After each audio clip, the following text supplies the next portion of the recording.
Assalamualaikum warahmatullahi wabarakatuh. Salam sejahtera buat kita semua. Semoga kita semua masih dalam keadaan sehat walafiat. Baik anak kami semuanya, khususnya anak kami yang kelas 12, untuk melanjutkan pembelajaran daring kita saat ini, di sini Bu kembali mengingatkan anak kami agar terus aktif mengikutinya. Baik anak kami semuanya, untuk mata pelajaran fisika, pada pertemuan sebelumnya, kita sudah membahas tentang listrik dinamis dengan submateri rangkaian hambatan. Dan untuk pertemuan kali ini, kita akan melanjutkan submateri kita tentang hukum Kirchhoff. Di mana hukum Kirchhoff adalah dua persamaan yang berhubungan dengan arus dan beda potensial, umumnya dikenal dengan tegangan, dalam rangkaian listrik.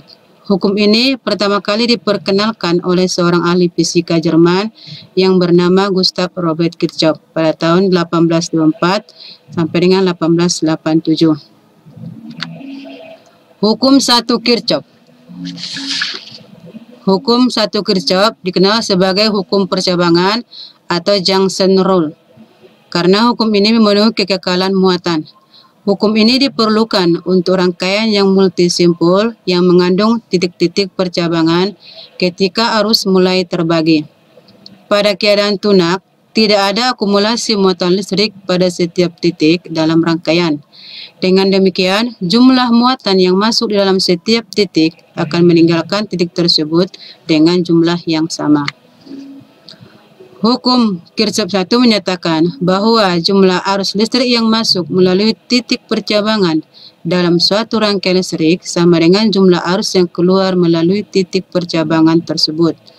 Secara umum, rumus hukum Kirchhoff 1 dapat ditulis sebagai berikut, di mana sigma I masuk sama dengan sigma I keluar.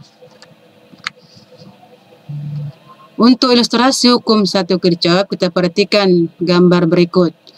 Untuk gambar yang pertama, kita perhatikan di sini ada 3 percabangan arus, di mana pada cabang I1, di sini kita lihat I1 dia menuju ke titik percabangan pada titik A.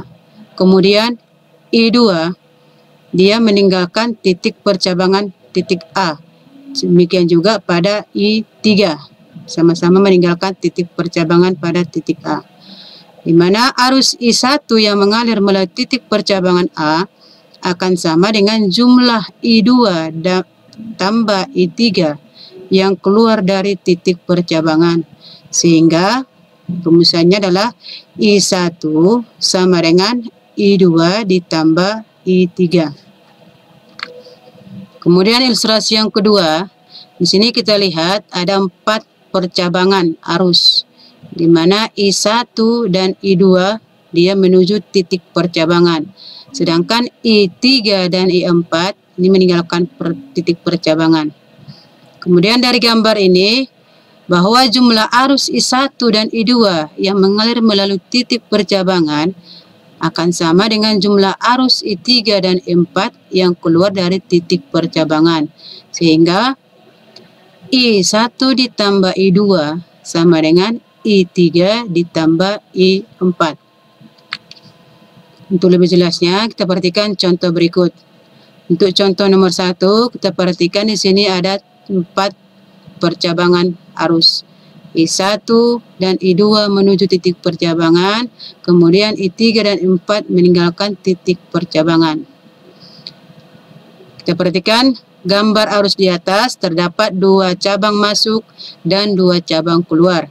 Jika besar I1 sama dengan 6 ampere, I2 3 ampere, dan I3 7 ampere, tentukanlah besar nilai I4. Untuk pembahasannya, kita buat dulu diketahui I1 6 ampere, I2 3 ampere, I3 7 ampere. Yang ditanya adalah I4.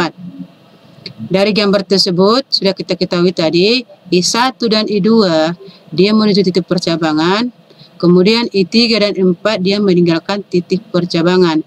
Sesuai dengan rumusan untuk hukum 1 Kirchhoff, di mana jumlah arus yang masuk pada suatu titik percabangan, maka dia akan besarnya sama dengan jumlah arus yang meninggalkan titik percabangan tersebut.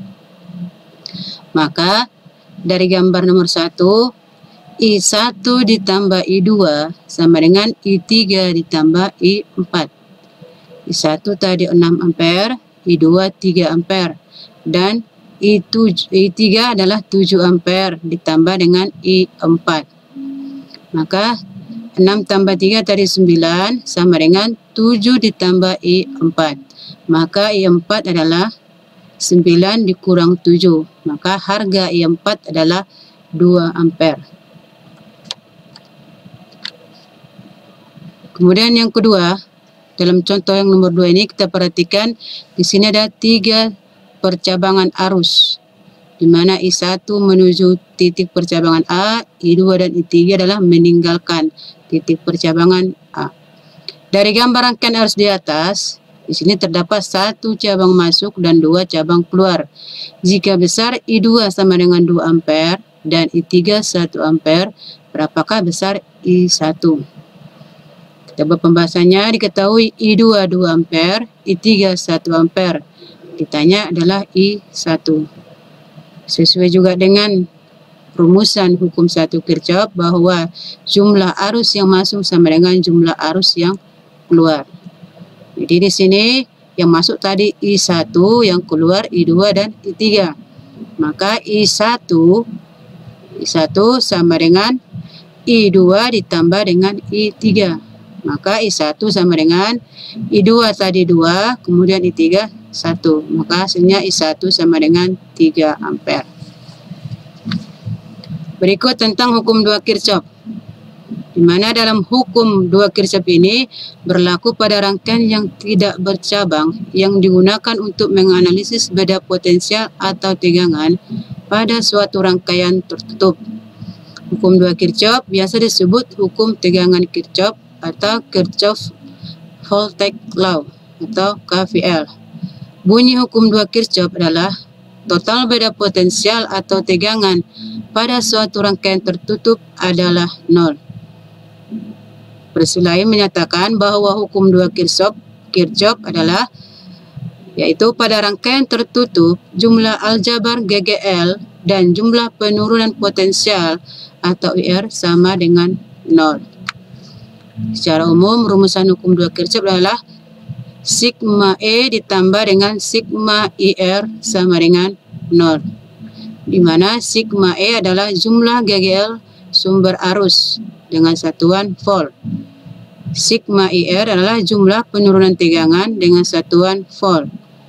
I adalah arus listrik dengan satuan ampere dan R adalah hambatan dengan satuan ohm.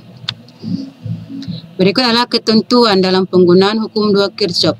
Antara lain, 1.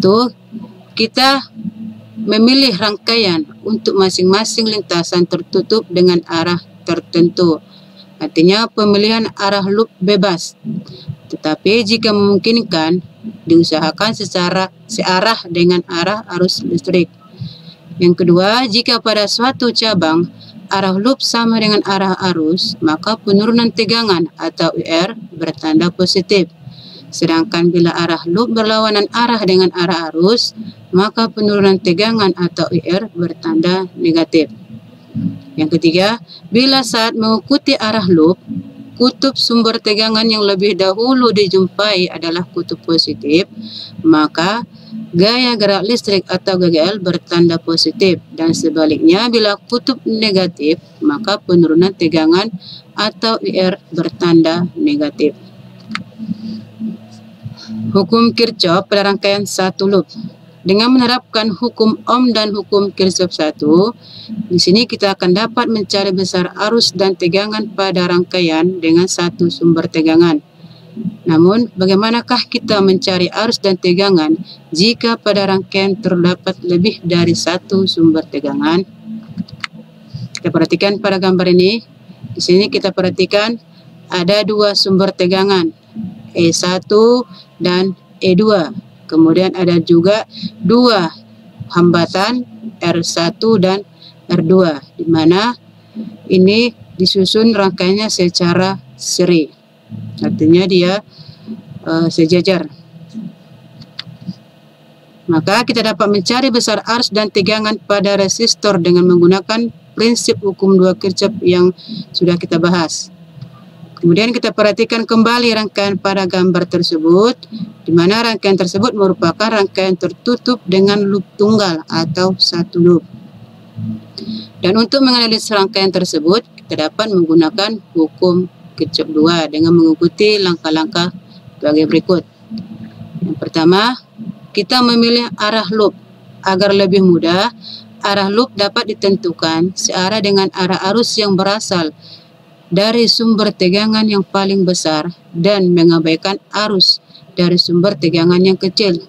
Di sini perlu kita ingat bahwa arah arus bermula dari kutub positif menuju kutub negatif. Yang kedua, setelah arah loop ditentukan, kita perhatikan arah arus pada percabangan. Jika arah arus sama dengan arah loop, maka penurunan tegangan atau IR bertanda positif. Namun, jika arah arus berlawanan dengan arah loop, maka IR bertanda negatif. Yang ketiga, jika arah loop menjumpai kutub positif pada sumber tegangan lain, maka nilai E positif. Namun, jika yang dijumpai lebih dulu adalah kutub negatif, maka nilai E bertanda negatif. Nah, dengan mengikuti langkah tersebut, maka kita dapat menganalisis bersama rangkaian tersebut. Di mana pada rangkaian tersebut, jika E2 lebih besar dengan E1, kita dapat menentukan arah loop dengan cara berikut. Jadi dari gambar ini kita lihat, dari ketentuan yang sudah ada tadi, maka kalau kita perhatikan ini arah dari E1, dia akan mengarah ke kiri. Maka ini E1, di sini kita lihat akan ada arus yang mengalir. I ini akan menuju ke titik D, kemudian langsung mengalir ke R. Sehingga nanti pada R ini akan ada harga IR1 untuk R1. Kemudian terus mengalir sampai ke titik A. Dan sesampainya di E2, maka di sini juga akan ada harga I yang mengalir terus menuju ke titik B sampai dengan ke R2. Dan pada R2 ini akan ada harga IR2. Berikut setelah menentukan arah loop, kita dapat menerapkan hukum Kirchhoff 2 sebagai berikut. Maka di sini IR2 dikurang E1 ditambah IR1 dikurang E2 sama dengan 0. Jadi ini kita gabungkan harga R. Karena harga R-nya atau R-nya secara seri, maka bisa kita satukan. Maka I dikali R1 ditambah R2 sama dengan E1 ditambah E2. Kemudian kuat arus yang mengalir pada rangkaian tersebut adalah I sama dengan E1 ditambah E2 dibagi dengan R1 tambah R2. Kita perhatikan contoh soal berikut. Di sini kita lihat ada rangkaian dengan dua tegangan, ya, sumber tegangan E1, E2, kemudian ada 3 hambatan, yaitu R1, R2, dan R3. Di sini loopnya adalah 1 atau loop tunggal. Penyelesaiannya dengan menggunakan hukum 2 Kirchhoff untuk mencari kuat arus listrik dalam rangkaian tersebut. Pertama, diketahui E1 adalah 12 volt, E2 6 volt, R1 8 ohm, R2 2 ohm, dan R3 4 ohm. Yang ditanya berapa besar arus pada rangkaian. Pertama, kita menganggap bahwa kuat arus pada rangkaian itu searah dengan loop, di mana sigma E ditambah dengan sigma IR sama dengan 0. Tadi E-nya ada 2, maka E1 ditambah E2 ditambah R-nya tadi ada 3. Karena ada 3, maka harga I pada R itu akan ada 3. Tambah IR1 ditambah IR2 ditambah dengan IR3 sama dengan 0. Tadi kita perhatikan arah E1 dan E2 itu berlawanan, maka harga E1 di sini adalah minus. Harga E1 tadi 12 volt, karena dia arahnya berlawan dengan E2, maka di sini E1 minus 12 ditambah 6 ditambah 8I. I pada R1. Ternyata 8 ditambah 2I pada R2 ditambah 4I pada R3 sama dengan 0. Jadi kita hasilkan minus 12 tambah 6 menjadi minus 6. Kemudian kita jumlahkan I pada R menjadi hasilnya 14I sama dengan 0. Maka 14I sama dengan 6. Pindah ruas ke kanan. Maka I sama dengan 6/14. Maka harga I adalah 0,43 ampere. Jadi harga arus pada rangkaian tersebut adalah 0,43 ampere. Demikianlah pembahasan kita pada pertemuan kali ini. Mudah-mudahan anak kami dapat memahaminya. Dan kalau ada yang belum paham dan dapat ditanyakan, silakan dibuat dalam kolom komentar. Sekian, terima kasih. Assalamualaikum warahmatullahi wabarakatuh.